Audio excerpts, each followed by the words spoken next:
डोवाल साहब पहुंच गए सऊदी अरेबिया और पाकिस्तान में लोगों की दिलों की धड़कन है धक धक धक धक धक धक धक। और जब भी मैं बता रहा हूं, डोवाल साहब जब भी मीडिया में आ जाते हैं, पाकिस्तान में ऐसा डिस्कशन होता है, दे गो एब्सोल्युटली नट्स। और crown Prince Mohammed bin Salman कहता है लिंडजी ग्राहम को, जिस दिन हमें न्यूक्लियर वेपन चाहिए होगा, हम पैसा फेंकेंगे और पाकिस्तान से खरीद लेंगे। And it has 90,000 tons of uranium. पैसा उसके पास, यूरेनियम उसके पास, टेक्नोलॉजी उसके पास। अब सऊदी अरब को अब कैसे रोक लेंगे? सऊदी अरब वाज़ेह तौर पे कह चुका है कि अगर इसके पास आ जाएगा न्यूक्लियर वेपन, तो मेरी मजबूरी है फिर न्यूक्लियर वेपन अपने लिए पैदा करना। लोग ऐसा कहते हैं कि 6 फ्लाइट पकड़ कर गए थे और किसी को नहीं पता कि एनएसए ने 6 फ्लाइट्स पकड़ी। पाकिस्तान का डर जो है ना, वो लाजमी है। मैं पाकिस्तान के डर को गलत नहीं कह रहा। कोई भी अगर वॉच करता और एनालाइज करता एनएसए अजीत डोवाल साहब की विजिट्स, तो उसको डर ही लगता।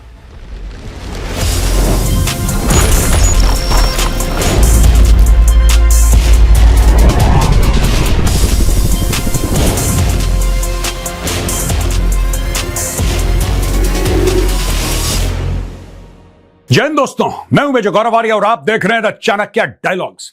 अच्छा, डोवाल साहब पहुंच गए सऊदी अरेबिया और पाकिस्तान में लोगों की दिलों की धड़कन है धक धक धक धक धक धक धक ऐसे हो गई कि पता नहीं 120 बीट्स पर मिनट। अब लोग एनालाइज कर रहे हैं कि भारत का एनएसए आखिर गया क्यों सऊदी अरब, उसके बारे में भी हम बातचीत करेंगे, लेकिन टुवर्ड्स द एंड। और ये सारी की सारी चीजें कनेक्टेड है।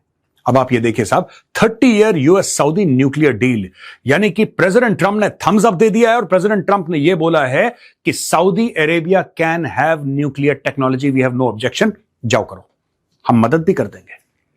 यानी कि अभी तक जो बातचीत चल रही थी कि किसके पास न्यूक्लियर टेक्नोलॉजी होनी चाहिए, उसमें अब सऊदी अरब शामिल हो गया। ईरान का मैटर आपने सुना ही है। न्यूक्लियर टेक्नोलॉजी के चलते पहले ईरान को न्यूक्लियर रिएक्टर देने वाला अमेरिका ही था। और मैं बात करता हूं 50s की। अमेरिका ने ईरान को न्यूक्लियर रिएक्टर दिया था। बाद में इनके दिमाग में चलने लगा कि हम हथियार कैसे बनाएं। तब ये पूरा कलेश शुरू हुआ है, वो भी 1979 के बाद। अब दोस्तों मैं आपको बताता हूं कि इस पूरी डील में क्या है और इसमें डोवाल साहब वाला एलिमेंट क्या है। That is very interesting. Bharat के एनएसए जाते हैं सऊदी अरब, वो बात करते हैं। अच्छा, मीडिया भी मोटा मोटी कवर करता है, मीडिया भी ज्यादा इसके ऊपर बात नहीं करता, क्योंकि इसके बारे में कोई जॉइंट स्टेटमेंट है ही नहीं, because he is the NSA. अगर वो एनएसए हैं तो वो तो सिक्योरिटी और जियोपॉलिटिक्स के बारे में बात करेंगे। He is talking about things that are confidential and top secret, वो तो मीडिया के पास आएगा नहीं। तो पाकिस्तान में लोगों के दिमाग की गिर्रियां घूमने लगी। और जब भी मैं बता रहा हूं, डोवाल साहब जब भी मीडिया में आ जाते हैं, पाकिस्तान में ऐसा डिस्कशन होता है, दे गो एब्सोल्युटली नट्स। उनको पता नहीं चलता कि यार ये बंदा क्या कर रहा है, क्यों चले गए सऊदी अरेबिया एनएसए। तो ये हम आपको बताएंगे, लेकिन जैसा मैंने बोला, you will have to wait till the end. अब देखिए मजे की बात, ये 30 साल की न्यूक्लियर डील है and this is worth tens of billions of dollars. यानी कि बहुत मोटी डील है दोस्तों, as far as money is concerned. And America will make money. और सऊदी को कोई प्रॉब्लम नहीं है पैसा देने की। सऊदी के पास पड़ा है सॉवरेन फंड। कितना चाहिए आपको ये बताइए, इतना पैसा पड़ा है सऊदी अरब के पास, तेल बेच बेच के। तो ये देखिए साहब, tens of billions of dollars. और वेस्टिंग हाउस इलेक्ट्रिक एक कंपनी है, वेस्टिंग हाउस इलेक्ट्रिक कंपनी ये बनाएगी सऊदी अरब के लिए। वेस्टिंग हाउस इलेक्ट्रिक भारत भी आई थी और भारत के साथ भी उसकी डील होने वाली थी, कुछ 5 या 6 हम लोग न्यूक्लियर रिएक्टर बनाएंगे, और ऐसा भारत ने उस डील को रोक दिया। इस कंपनी के रिकॉर्ड भारत ने ठीक नहीं पाए, लेकिन भारत ने अपने न्यूक्लियर रिएक्टर बनाए हैं विदाउट वेस्टिंग हाउस। तो वेस्टिंग हाउस का प्रेजेंस क्या भारत में है? हां, लेकिन that is more of a corporate presence. It is not a presence on ground. They have an office. They don't have nuclear reactors in India. लेकिन एक जमाने में बड़ी बात हुई थी, तो अभी भी इनकी उम्मीद है कि भारत कुछ ना कुछ करेगा। Anyway, तो ये दोस्तों AP1000 रिएक्टर्स हैं और 30 साल की मियाद है उस पूरी डील की। मैं सऊदी अरब और अमेरिका के न्यूक्लियर डील की बात कर रहा हूं। 30 ईयर्स के लिए बोला है कि ये हमारी डील होगी। अब इस डील से होगा क्या, ये समझने की बहुत जरूरत है। और इसमें डोवाल साहब कहां पे आते हैं फिट, ये भी आपको समझना पड़ेगा। अब देखिए, पहली बात, सऊदी अरब ये कहता है, और सऊदी अरब को एक बात पता है दोस्तों, they know very well and they are very smart. And I have a lot of respect for Crown Prince Mohammed bin Salman. He is a smart guy, he is a young man, he is a smart guy. उनको एक बात पता है कि fossil fuel जो होता है ना, ये पेट्रोलियम वगैरह, आप एक लेवल तक इसको बेच सकते हो, एक लेवल तक ये आपको आगे ले जाएगा, लेकिन because this is a fossil fuel, this is a finite resource. कहने की बात यह है कि जब ये कोई नया तो नहीं बन रहा, अब जो भी बना है लाखों साल पहले बना है, तो बन के अब वो तैयार हुआ है। यानी कि जब जब आप निकालते हो एक एक बैरल, तो वो चाहे समुंदर हो, उस समुंदर में से कुछ कम तो हो ही रहा है, और इतने सालों से कम हो रहा है। तो लोगों का यह मानना है कि 25-30 साल में यह मैटर खत्म हो सकता है, तेल वाला। ऐसा लोगों का मानना है। कुछ लोग कहते हैं 50 साल, कुछ, यानी कि फाइनाइट रिसोर्स है। फाइनाइट रिसोर्स है। जो बच्चे हैं, आज के बच्चे हैं, जो टीनेजर हैं, उनके लाइफ टाइम में फॉसिल फ्यूल, जब वो बड़े हो जाएंगे, जब वो बुजुर्ग हो जाएंगे, तब उस वक्त फॉसिल फ्यूल का यूसेज बहुत कम हो जाएगा, क्योंकि बचेगा ही बहुत कम। तो सऊदी अरब ये क्यों कर रहा है? अब कई लोग ये पूछ रहे हैं कि साहब, अगर एनर्जी के लिए सऊदी अरब को चाहिए, एनर्जी के लिए चाहिए, तो सऊदी अरब सोलर एनर्जी, सऊदी अरब के बीच में देखिए डेजर्ट ही डेजर्ट है, ये सोलर एनर्जी क्यों नहीं करते, विंड एनर्जी क्यों नहीं करते? और कई लोग ये भी कहते हैं दोस्तों, जो बिल्कुल सच है, कि सऊदी अरब में रेत कम है, तेल ज्यादा है। उस रेत के नीचे तेल का समंदर है सऊदी अरब में। तो जिसके पास जो तेल के समंदर पे बैठा है, वो ये सब चीजें क्यों? Why are they looking at nuclear energy? दोस्तों, उसके मुख्य तौर पे 2-3 कारण हैं। ये मैं समझा दूं आपको, फिर मैं आगे वाले पॉइंट्स आपको बताऊंगा। मुख्य कारण सबसे बड़ा जो मैं समझता हूं, देखिए, पहली चीज तो यह है कि जैसा मैंने बताया, सऊदी अरब जो भी तेल है, अगर उसको बेचेगा, उसको डॉलर मिलेंगे। वो बेचेगा, उसको डॉलर मिलेंगे। तो Saudi Arab wants to maximize, खुद के लिए ना इस्तेमाल करके सऊदी अरब उसको बेचना चाहता है, और खुद के लिए वो न्यूक्लियर एनर्जी इस्तेमाल करेगा। ठीक है, अगर न्यूक्लियर एनर्जी इस्तेमाल करता है सऊदी अरेबिया, जो कि ट्रंप ने थम्स अप दे दिया है, इसका मतलब इलेक्ट्रिकल कार्स ज्यादा चलेंगी सऊदी अरब में। जाहिर सी बात है, they want to move towards that kind of energy, not fossil fuel but electric energy. अब तो दोस्तों, इस किताब में यह मेंशन्ड है, आप देख सकते हैं अपने अपने स्क्रीन पे, कि बात हो रही है लिंडजी ग्राहम की। जो लिंडजी ग्राहम है, जिसकी डेथ हुई थी रिसेंटली, लिंडजी ग्राहम और crown Prince Mohammed bin Salman के बीच में बातचीत हो रही है।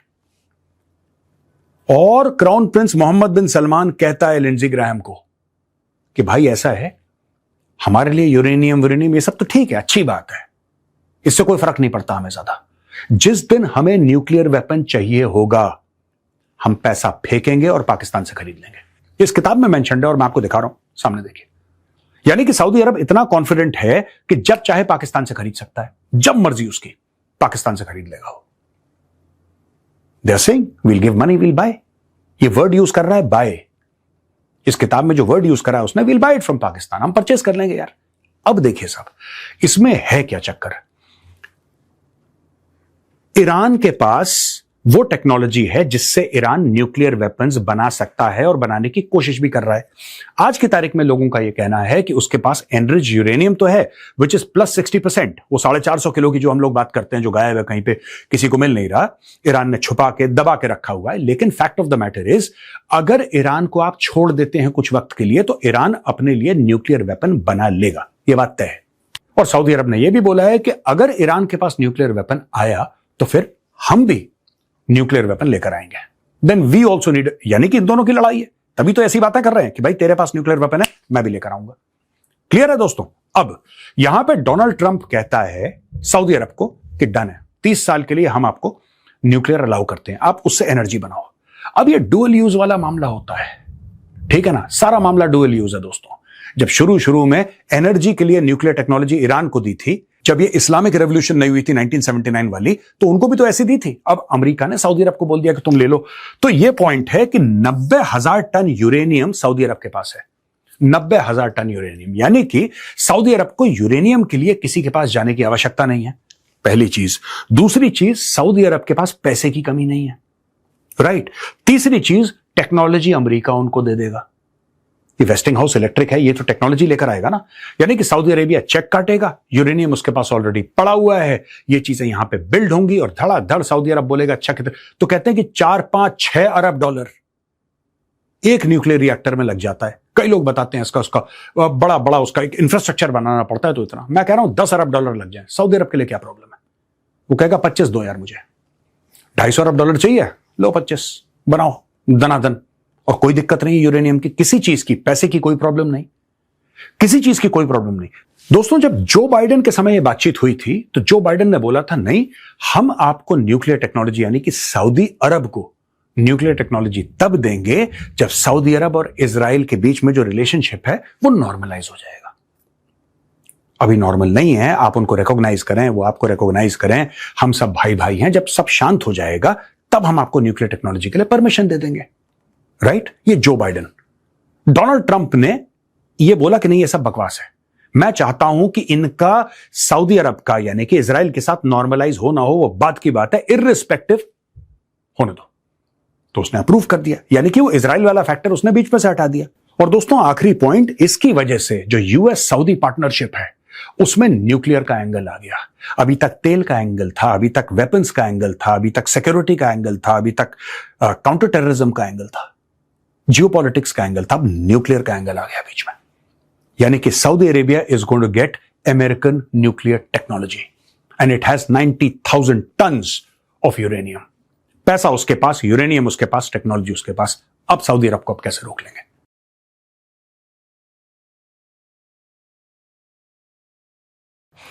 अब दोस्तों ये एक चार्ट है जिसमें आपको यूएस फोर्सेस का प्रेजेंस, हम देखिए ना। अब दोस्तों पूरा एक इकोसिस्टम ना समझने की जरूरत है हम सब लोगों को। आप और हम मिलकर कम से कम इकोसिस्टम तो समझें कि सऊदी अरब को जब वो न्यूक्लियर टेक्नोलॉजी देगा और उसने ओके कर दिया है, सऊदी अरब में वो इकोसिस्टम है डिफेंस का। We are not talking about nuclear energy use for defence, we are only talking about nuclear energy use for energy, बिजली के लिए। लेकिन एक पूरा का पूरा American defence ecosystem Saudi Arabia में जीवित है। अब ये देखिए साहब, यहां पे प्रिंस सुल्तान एयरबेस है, एस्कान विलेज है, यहां पे किंग अब्दुल अजीज एयरबेस है, नेवल सपोर्ट एक्टिविटी जद्दा, ये सारी की सारी चीजें यहां पे, फाइटर जेट्स यहां पे, ड्रोन यहां पे, एयर एंड मिसाइल डिफेंस यहां पे, ग्राउंड फोर्सेस हैं, हेलीकॉप्टर्स हैं, मिसाइल एंड प्रिसीजन वेपन्स हैं, नेवी है, दुनिया भर का तामझाम यहां पे सऊदी अरब में। Saudi Arabia is blistering with American weapons. और देखिए साहब, 142 billion defence package 2025, F-35 stealth, US offered Saudi Arabia F-35। तभी तो इजराइल ने बोला कि यार अभी तुम सऊदी अरेबिया को ऑफर कर रहे हो, फिर तुम कह रहे हो तुर्की को दे देंगे, और क्या अब ईरान को दे दोगे तुम? इजराइल ने ऑब्जेक्ट करा है। Israel has objected to the sale of F-35 to Turkey. Israel also raised concerns जब सऊदी अरब की बात हुई थी। ये देखिए साहब, पेट्रियट एक्सपेंशन, जो पेट्रियट मिसाइल्स हैं उसका एक्सपेंशन है, फिर F-35 फ्लीट सस्टेनमेंट, थर्ड। तो एक पूरा का पूरा सऊदी अरब में इकोसिस्टम है। मैं आपको समझाना चाहता था, पहली चीज मैंने बताई न्यूक्लियर एनर्जी, जो डील हुई है 30 साल वाली, 90,000 टन यूरेनियम, तो पैसा उसके पास, टेक्नोलॉजी उसके पास, सब कुछ उसके पास है सऊदी अरब के पास, और प्लस यूएस सपोर्ट कर रहा है। तो ऐसा नहीं है कि सऊदी अरब जो बनाएगा वो चोरी चुपके बनाएगा, नहीं, वो खुल के बनाएगा, सबके सामने बनाएगा, क्योंकि अमेरिका बना रहा है भाई, वो अमेरिका को पैसा दे रहा है। अमेरिकन कंपनीज अरबों डॉलर कमाएंगी, वो पैसा अमेरिका जाएगा, अमेरिका के पास सऊदी अरब का पैसा जाएगा। सऊदी अरब को क्या करना है? सऊदी अरब ये बोलेगा अच्छा हम इंडिया को इस रेट पे तेल बेच रहे हैं, इंडिया बोलेगा आने दो भाई, भारत को तेल चाहिए, चाइना को तेल चाहिए, डन, आप तेल भेजो, इंडिया पैसा देगा। वो यहां पे इंडिया क्या मतलब, कोई भी देश, इंडिया हो, चाइना हो, कोई भी मुल्क हो जिसको तेल की आवश्यकता है, वो करेगा पैसा। तो सऊदी अरब को पैसे की कोई कमी नहीं है। अब टेक्नोलॉजी आ गई, पैसा आ गया, यूरेनियम है, सब कुछ है उसके पास। अब दोस्तों ये देश हैं, इनमें आप देख सकते हैं कि 3 किस्म के देश हैं। मैं पूरे मिडिल ईस्ट का नक्शा मैंने आपके सामने रख दिया मोटा मोटी। अब मैं आपको बताता हूं कि जैसे हम इजराइल की बात करते हैं, Israel is a country that has nuclear weapons. ये ब्लैक में है, यानी कि इजराइल के पास न्यूक्लियर वेपन है। अब अगर आप तेहरान के पास जाते हैं, लाल डॉट, यानी कि तेहरान न्यूक्लियर वेपन्स परस्यू कर रहा है। तेहरान के पास न्यूक्लियर टेक्नोलॉजी है, लेकिन न्यूक्लियर वेपन्स नहीं है। न्यूक्लियर वेपन्स नहीं है, उसके पास टेक्नोलॉजी है। और अगर ईरान को खुला छोड़ दिया जाए और ईरान के ऊपर कोई बंदिशें न डाली जाएं, तो Iran over a period of years is capable of making nuclear weapons, putting them on ballistic missiles and making sort of at least IRBM, तो उस पर तो चढ़ा ही देगा वो nuclear weapons, intermediate range ballistic missiles. If not ICBMs, IRBM का कर देगा, बाद में ICBM भी हो जाएगा उसके पास, वो तो कोई बात नहीं, because Iran has the technology, it has the scientific know how, it has the engineering talent, right? तो it is pursuing nuclear weapons. और ये जो बाकी देश हैं, आप इजिप्ट की बात कर लो, सऊदी की बात कर लो, यूनाइटेड अरब एमिरेट्स की बात कर लो, तो ये जो देश हैं, जैसे कि इजिप्ट और United Arab Emirates, they already have systems in place where there is nuclear energy which they are using for, आप कह सकते हैं, नॉन वेपन यूसेज। अब सऊदी अरब इस लाइन में लग गया तो सऊदी अरब के पास भी ये टेक्नोलॉजी आ जाएगी। मैं फिर कह रहा हूं, this is for peaceful purposes, this is not for making a weapon. लेकिन एक बात ध्यान रखिएगा, सऊदी अरब वाज़ेह तौर पे कह चुका है कि अगर इसके पास आ जाएगा न्यूक्लियर वेपन तो मेरी मजबूरी है फिर न्यूक्लियर वेपन अपने लिए पैदा करना। चाहे मैं खुद बनाऊं, चाहे चेक काट के पाकिस्तान के मुंह पे मारूं, उनसे ले लूं, खरीद लूं। ये बोल चुके हैं पास्ट में। अब दोस्तों आते हैं डोवाल साहब की विजिट के ऊपर। तो ये काफी देश हैं, सऊदी अरब है, United Arab Emirates, Oman, Qatar, Bahrain, Kuwait. ये बायलैटरल नहीं था, ये जो कतर वाला मैटर है ना, लोग ऐसा कहते हैं कि 6 फ्लाइट पकड़ कर गए थे और किसी को नहीं पता कि एनएसए ने 6 फ्लाइट्स पकड़ी थी। 6 बार फ्लाइट पकड़ी और कतर में जाके उन्होंने बात करी। जो एमीर ऑफ कतर है, बाकी सब लोग हैं, उनकी नेशनल सिक्योरिटी एस्टैब्लिशमेंट की सबसे बात करी। आपको याद है कुछ समय पहले जब कुछ एक्स इंडियन नेवी या नेवी वेटरन्स जो वहां पे कतर में काम कर रहे थे, उनको डेथ सेंटेंस सुना दिया गया था। यू मस्ट बी अवेयर, उनको छुड़वाने के पीछे डोवाल साहब का हाथ था। फिर डोवाल साहब ने मोदी जी को बोला कि सर आप बात कर लेना एमीर ऑफ कतर से जब वो आएंगे। तो फिर आप देख सकते हैं अपने स्क्रीन पे, यहां पे मोदी जी एमीर ऑफ कतर से बात कर रहे हैं। फिर मोदी जी गए भी उसके बाद Qatar, he went to Qatar. तो दोस्तों ये बिहाइंड द स्क्रीन जो मामला चल रहा है ना डोवाल साहब का, आप देख सकते हैं बहरीन भी गए। अब ये सारे के सारे देश जाते क्यों हैं ये? अब यहां पे आपको बड़ा एक, जिसको कहते हैं कि वेरी बिना मसाले का, ब्लैंड जिसको अंग्रेजी में कहते हैं ना, ये बड़ा ब्लैंड है। ये देखो साहब, counter terrorism, India Saudi strategic partnership, energy security, maritime security, regional security. वही चीज यहां पे, वही चीज यहां पे, वही चीज यहां पे, यहां पे, मोटा मोटी इकोनॉमिक कोऑपरेशन, ये कोऑपरेशन, वो कोऑपरेशन। ये तो एनएसए के चार्टर में नहीं होता, एनर्जी कोऑपरेशन, दो it is part of security, non traditional security, energy security. देखिए दोस्तों, ऐसा है कि जब भारत और पाकिस्तान क्यों डर रहा है, पाकिस्तान का डर जो है ना वो लाजमी है। मैं पाकिस्तान के डर को गलत नहीं कह रहा। कोई भी अगर वॉच करता और एनालाइज करता एनएसए अजीत डोवाल साहब की विजिट्स, तो उसको डर ही लगता अगर वो भारत का दुश्मन होता तो। अगर दोस्त है तो कोई दिक्कत नहीं, दुश्मन है तो भाई ये क्या कर रहे हैं। देखिए मैं आपको बताता हूं, हमें एक बात पता लग गई है कि जब भी अगली लड़ाई होगी, राइट, जब भी अगली लड़ाई होगी तो पिछली लड़ाई के लेसन्स क्या हैं। एक तो ये बात है। दूसरी चीज ये है कि आपके लाइंस ऑफ कम्युनिकेशन और लाइंस ऑफ सप्लाई, इनको आप सेफ कैसे रखेंगे। ठीक है, अगर ये लड़ाई जो कि यूएस और ईरान के बीच में चल रही है, ये फिर बंद हो गई, फिर सीज फायर हो गया, 6 महीने बाद फिर शुरू हो गई, माना कि ट्रंप के अच्छे नंबर्स आ गए। मैं एक बात कह रहा हूं, मिड टर्म इलेक्शन में अगर उसके नवंबर में अच्छे नंबर आ गए, दिसंबर जनवरी में फिर से उसने बमबारी कर देनी है। आप समझ रहे हैं? तो भारत एक प्रॉपर इकोसिस्टम बना रहा है काउंटर टेररिज्म का। ये जितना भी हवाले का पैसा आता है यहां से वहां से, तो इसमें दुबई है, सऊदी अरब है, यहां से बहुत लोग जो जाते हैं, पाकिस्तानी आईएसआई वाले घुमाते हैं पैसा। वहां पे चाइना का क्या इन्फ्लुएंस है? पाकिस्तानियों का यह मानना है कि डोवाल साहब गए हैं उनका पत्ता काटने के लिए। और कई मैं उनका नाम नहीं लूंगा, बट कई पाकिस्तानी एनालिस्ट्स वो हैं जो कहते हैं कि नहीं साहब, एक पाकिस्तान का बहुत नाम है मिडिल ईस्ट में, और इंडिया उस नाम से, क्या नाम है पाकिस्तान का, क्या नाम है पाकिस्तान का, जरा आप बताइए। अगर आप पाकिस्तानी हैं तो कमेंट्स में लिखिए क्या नाम है आपका, कि आपने ये सऊदी अरब से लेकर इन सब से आपने पैसा मांग रखा है। इसके अलावा अगर कोई आपने काम किया है मिडिल ईस्ट में तो आप मुझे बता दीजिए कि मेजर साहब आप गलत बता रहे हैं, आप गलत बयानी कर रहे हैं, हमने ये काम करा है। लेकिन जो पाकिस्तान में डिस्कशन हो रहा है दोस्तों, और बैकग्राउंड में यह बात चल गई कि सऊदी अरब के पास न्यूक्लियर कम से कम टेक्नोलॉजी होगी, if not weapons, nuclear technology होगी। और न्यूक्लियर वेपन्स की मैंने बात इसलिए कर दी क्योंकि सऊदी अरब बोल चुका है, ये ऑन रिकॉर्ड बोल चुका है कि जिस दिन हमें जरूरत होगी, जब हमें लगेगा कि ईरान के पास आ रहे हैं, हम खुद भी ले लेंगे, और हमें सिर्फ चेक काट के पाकिस्तान को देना है, पाकिस्तान बेचने को तैयार। This is Crown Prince Mohammed bin Salman. So he's not a small man.